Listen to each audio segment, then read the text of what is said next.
നമസ്കാരം, ഞാൻ ശശികുമാർ കണക്കശ്ശേരി. വീണ്ടും നമ്മുടെ ചാനലിലേക്ക് സ്വാഗതം.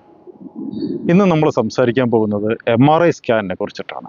മാഗ്നറ്റിക് റെസൊണൻസ് ഇമേജിംഗ് എന്ന ഇന്നത്തെ മെഡിക്കൽ ഫീൽഡിൽ അത്യന്താപേക്ഷിതമായത്. ഒരു ട്യൂമർ ഉണ്ടെങ്കിലോ, ഒരു മസിൽ ഷിയർ ഉണ്ടെങ്കിലോ, ബ്രെയിൻ ഫങ്ഷൻ പഠിക്കണമെങ്കിലോ ഒക്കെ അൾട്ടിമേറ്റ് കൺഫർമേഷനായി ഡോക്ടർമാർ ഇപ്പോൾ ആശ്രയിക്കുന്ന MRI സ്കാനിൻ്റെ ഒരു പ്രത്യേകതയെക്കുറിച്ചാണ് നമ്മൾ ഇന്ന് സംസാരിക്കാൻ പോകുന്നത്.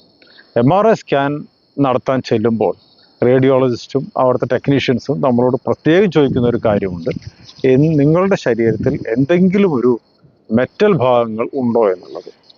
അങ്ങനെ മെറ്റൽ ഭാഗങ്ങൾ ഉണ്ടെങ്കിൽ അത് ഉടനെ അഴിച്ചു മാറ്റാൻ അവർ നിർബന്ധം പിടിക്കാറുണ്ട്.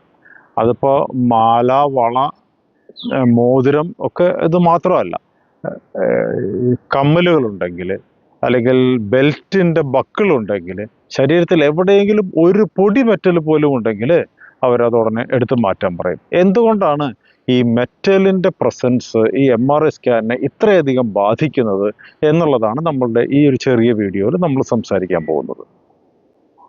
അപ്പോൾ ആദ്യമായിട്ട് നമ്മൾ മനസ്സിലാക്കേണ്ട ഒരു കാര്യമുണ്ട്. ഈ മാഗ്നറ്റിക് റെസൊണൻസ് ഇമേജിംഗ് എന്ന് പറയുന്ന ഈ മെഷീനിൽ ഉപയോഗിക്കുന്ന ആ മാഗ്നറ്റിക് ഫീൽഡിനെ കുറിച്ചാണ്. ആ മാഗ്നറ്റിക് ഫീൽഡ് എന്ന് പറയുന്നത്, അതിൻ്റെ യൂണിറ്റ് പറയുകയാണെങ്കിൽ ഏതാണ്ട് 1.5 മുതൽ 3 ടെസ്ല വരെയാണ് അതിൽ മാഗ്നറ്റിക് ഫീൽഡിൻ്റെ ശക്തി. 1.5 മുതൽ 3 വരെയുള്ള ടെസ്ല എന്ന് നമ്മൾ പറഞ്ഞാൽ നമുക്കതിൽ കാര്യമായിട്ട് അതിൻ്റെ പ്രത്യേകതയൊന്നും തോന്നില്ല. പക്ഷെ നമ്മൾ മനസ്സിലാക്കേണ്ട ഒരു കാര്യം, ഇത് ഭൂമിയുടെ ആകർഷണ വലയത്തിൻ്റെ ഏതാണ്ട് ഒരു 30,000 മുതൽ 60,000 വരെ മടങ്ങ് ശക്തിയുള്ളതാണ് ഈ കാന്തിക വലയം ഈ MRI മെഷീനിനുള്ളിൽ സൃഷ്ടിക്കപ്പെടുന്നത്. അപ്പോൾ നിങ്ങൾക്ക് ആലോചിച്ചറിയാം എത്രമാത്രം കടുത്ത മാഗ്നറ്റിക് ഫീൽഡാണ് അവിടെ നിൽക്കുന്നത് എന്നുള്ളത്. പ്രധാനമായും 3 തകരാറുകളാണ് ഈ മെറ്റൽ ഭാഗങ്ങൾ ശരീരത്തിൽ എവിടെയെങ്കിലും ഉണ്ടെങ്കിൽ പറ്റുക. ആദ്യത്തേതിനെ പറയുന്നത് പ്രൊജക്ടൈൽ ഇഫക്റ്റ് എന്ന് പറയും. അതായത് ഈ ഫെറോമാഗ്നറ്റിക് പ്രോപ്പർട്ടിയുള്ള, അത് അയൺ, കോബാൾട്ട്, നിക്കൽ ഇതിൻ്റെ അല്ലെങ്കിൽ അലോയോ ചേർന്നിട്ടുള്ള ഏതെങ്കിലും ഒരു ലോഹഭാഗം ശരീരത്തിലുണ്ടെങ്കിൽ ഈ കടുത്ത മാഗ്നറ്റിക് ഫീൽഡിൻ്റെ ആ പ്രഭാവത്തിൽപ്പെട്ട് ഇവ ഒരു പ്രൊജക്ടൈൽ പോലെ അതിൻ്റെ ഉള്ളിലേക്ക്, മെഷീനിലേക്ക് വലിച്ചെടുക്കപ്പെടാൻ സാധ്യതയുണ്ട്.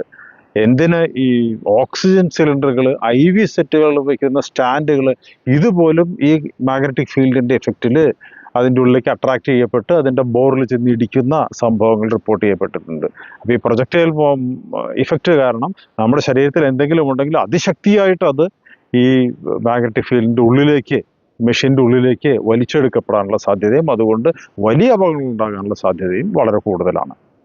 ഇനി അടുത്തത് ഇൻറ്റേർണൽ ഹസാർഡ്സ് ആണ്. ഇത്തരം ഫെറോമാഗ്നറ്റിക് മെറ്റീരിയൽ കൊണ്ടുള്ള എന്തെങ്കിലും ഈ ക്ലിപ്പുകളോ അല്ലെങ്കിൽ പഴയ തരം പേസ് മേക്കറുകളോ മറ്റെന്തെങ്കിലും എല്ലുകളെ കൂട്ടിപ്പിടിപ്പിക്കാനുള്ള മെറ്റലിൻ്റെ സ്ട്രിപ്പുകളോ ഇതിലുണ്ടെങ്കിൽ അവ ഈ മാഗ്നറ്റിക് ഫീൽഡിൻ്റെ ശക്തിയിൽ ബെൻഡ് ചെയ്യപ്പെടാനും ഷിഫ്റ്റ് ചെയ്യപ്പെടാനും, അതുമാത്രമല്ല ആ ഭാഗത്തുള്ള ബ്ലഡ് വെസൽസിനെ തകരാറിലാക്കുവാനും ഒക്കെ സാധിക്കും. അത് വലിയ രീതിയിലുള്ള മറ്റൊരു തരത്തിലുള്ള അപകടങ്ങൾക്ക് കാരണമാകും.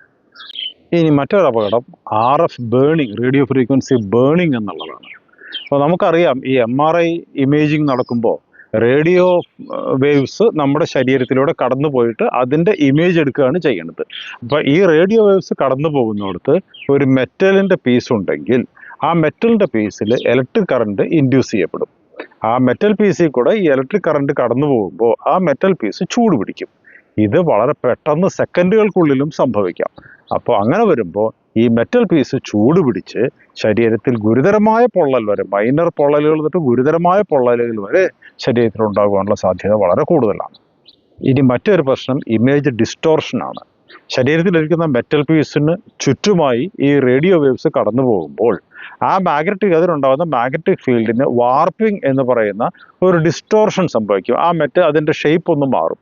അങ്ങനെ ഇത്തരം ഷേപ്പ് മാറ്റങ്ങളിലൂടെയാണ് പലപ്പോഴും ഈ മറ്റേ മസിൽ ഷിയർ ഉണ്ടോ അല്ലെങ്കിൽ ട്യൂമർ ഉണ്ടോ അല്ലെങ്കിൽ ശരീരത്തിൽ വേറെ ഏതെങ്കിലും പ്രശ്നങ്ങളുണ്ടോ എന്നൊക്കെ കണ്ടുപിടിക്കുന്നത്. ഈ മെറ്റൽ പീസ് വെച്ചിട്ട് ഇതുപോലെ ഡിസ്റ്റോർഷൻ ഉണ്ടാകുമ്പോൾ ഈ അനലിസ്റ്റുകൾക്ക് ഒരു കൺഫ്യൂഷൻ ഉണ്ടാവുകയും ഒരുപക്ഷെ യഥാർത്ഥ പ്രശ്നം മറച്ചു വയ്ക്കപ്പെടുകയും ഇല്ലാത്തൊരു പ്രശ്നം ഉണ്ടായി തോന്നുക പോലും ചെയ്യാം. അത് വലിയൊരളവിൽ തെറ്റായ തീരുമാനങ്ങളിലേക്ക് എത്തും. ഇത് എന്തുമാത്രം പ്രധാനമാണ് എന്ന് വെച്ചാൽ, ചില ആളുകൾ വർക്ക് ചെയ്യുന്ന അവരുടെ ജോലി ഈ നാനോ പാർട്ടിക്കിൾസ് ആയിട്ടുള്ള മെറ്റൽ പൊടികൾ ഉണ്ടാവുന്ന സ്ഥലത്തായിരിക്കാം. ഇപ്പോൾ ഒരു മെറ്റൽ ഗ്രൈൻഡിങ്ങിൻ്റെ ഒരു കമ്പനിയിലോ അല്ലെങ്കിൽ വെൽഡിങ് കമ്പനിയിലോ അല്ലെങ്കിൽ മെഷീനിങ് സ്ഥലങ്ങളിലോ ഒക്കെ ജോലി ചെയ്യുന്നവരുടെ ശരീരത്തിൽ, അവരുടെ സ്കിന്നിൽ വളരെ ചെറിയ നാനോ പാർട്ടിക്കിൾസ് ആയിട്ട് ഈ മെറ്റലിൻ്റെ ധൂളികൾ പറ്റിപ്പിടിച്ചിരിക്കാൻ സാധ്യതയുണ്ട്. ചിലപ്പോൾ അത് കുറച്ച് സ്കിന്നിൽ നിന്ന് കുറച്ച് ഇറങ്ങിയിരിക്കാനും സാധ്യതയുണ്ട്. അവർ അങ്ങനെ ചെന്ന് MRI സ്കാൻ എടുക്കുകയാണെങ്കിൽ അതിൻ്റെ ഉള്ളിൽ കിടന്ന് സ്കിൻ ഇറിറ്റേഷനും സ്കിൻ ബേണും വരെ, പൊള്ളൽ വരെ ഉണ്ടാകാനുള്ള സാധ്യതയുണ്ട്. അതുകൊണ്ട് അങ്ങനെയുള്ളവർ MRI സ്കാനിന് പോകുമ്പോൾ ടെക്നീഷ്യനോട് പ്രത്യേകം അത് പറയണം. അവർ മിക്കവാറും അവരുടെ ശരീരം നന്നായി സോപ്പ് ഉപയോഗിച്ച് ഉരച്ച് കഴുകി അത്തരം പൊടികളൊന്നും ശരീരത്തിലില്ല എന്ന് ഏറ്റവും മാക്സിമം ഉറപ്പുവരുത്തിയതിന് ശേഷം മാത്രമേ ഈ MRI സ്കാനായിട്ട് ചെല്ലാൻ പാടുള്ളൂ. അപ്പോൾ സാധാരണ ഇപ്പോൾ ഒരു ചോദ്യം സ്വാഭാവികമായിട്ടും വരാവുന്നത്, ഇപ്പോൾ പല സ്ഥലങ്ങളിലും പല ആസ്പത്രികളിലും രോഗികൾക്ക് പല ഇംപ്ലാന്റുകൾ വെക്കുന്നുണ്ട്. ആ ഇംപ്ലാന്റുകൾ കൊണ്ട് എന്തെങ്കിലും പ്രശ്നം ഉണ്ടാകുമോ എന്നുള്ളതാണ്. അങ്ങനെ ഒരു ഇംപ്ലാന്റ് ഉണ്ടെങ്കിൽ അത് കൃത്യമായി ഡോക്ടറെ അറിയിക്കണം. ഈ പുതിയ ജനറേഷനിലെ ഇംപ്ലാന്റുകൾ പലതും ഈ ടൈറ്റാനിയത്തിൻ്റെ പല അലോയികൾ കൊണ്ടും ഇത്തരം MRI കൊണ്ടുണ്ടാകുന്ന ദൂഷ്യഫലങ്ങൾ ഏറ്റവും കുറയുന്ന രീതിയിലാണ് ഉണ്ടാക്കപ്പെട്ടിട്ടുള്ളത്. എങ്കിൽ പോലും അവർ ഈ റേഡിയോളജിസ്റ്റിനോട് അവരുടെ ഉള്ളിൽ വെച്ചിട്ടുള്ള ഇത്തരം സാധനങ്ങളെക്കുറിച്ചുള്ള കൃത്യമായ വിവരം കൊടുക്കണം. അല്ലെങ്കിൽ തെറ്റായ MRI റിപ്പോർട്ട് വന്നേക്കാം, ഇത്തരത്തിലുള്ള അപകടങ്ങളും സംഭവിച്ചേക്കാം. മറ്റൊരു വീഡിയോയുമായി നമുക്ക് വീണ്ടും കാണാം. എല്ലാവർക്കും ഗുഡ് ബൈ.